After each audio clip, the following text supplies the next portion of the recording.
భగవద్గీతలో అర్జునుడికి కృష్ణుడు ఏమని ఉపదేశించాడంటే, నాదత్త కస్యచిత్ పాపం నచైవ సుకృతం విభు అజ్ఞానేన వారితం జ్ఞానం తేన మహ్యతి జంతవః అని. దేవుడు ఎవరి పాపాన్ని పుణ్యాన్ని అంగీకరించడు. భౌతిక జీవుల నిజమైన జ్ఞానాన్ని అజ్ఞానం కలిగి ఉండినందున వారు దిగ్భ్రాంతికి గురవుతారు. విభు అనే సంస్కృత పదానికి భగవంతుడు అని అర్థం. అతని అపారమైన జ్ఞానము, సంపద, శక్తి, కీర్తి, అందము, త్యాగము. అతను ఎప్పుడూ ఆత్మసంతృప్తితో ఉంటాడు. ఆయన భగవంతుడు. పాపకార్యాలు లేదా పుణ్యకార్యాలు అతనికి ఇబ్బంది కలిగించవు. అతను ఏ జీవికి ప్రత్యేకమైన పరిస్థితిని సృష్టించడు. కానీ జీవుడు అజ్ఞానంతో తికమకపడి జీవితంలో ఏదో ఒక స్థితిలో స్థిరపడాలని కోరుకుంటాడు.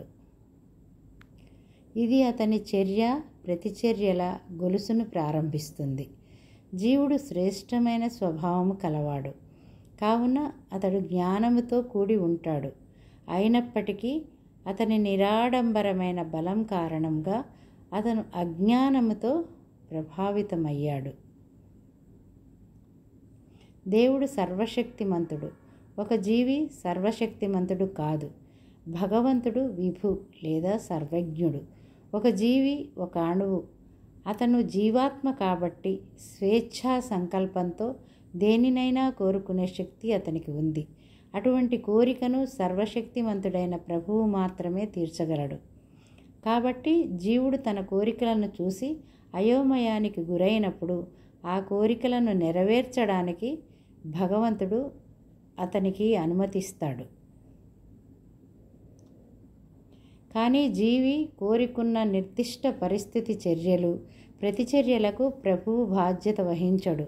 అందువల్ల దిగ్భ్రాంతికి గురైన స్థితిలో మూర్తీభవించిన ఆత్మ ఈ సందర్భంగా అందించిన భూ సంబంధమైన శరీరముతో తనని తాను గుర్తిస్తుంది.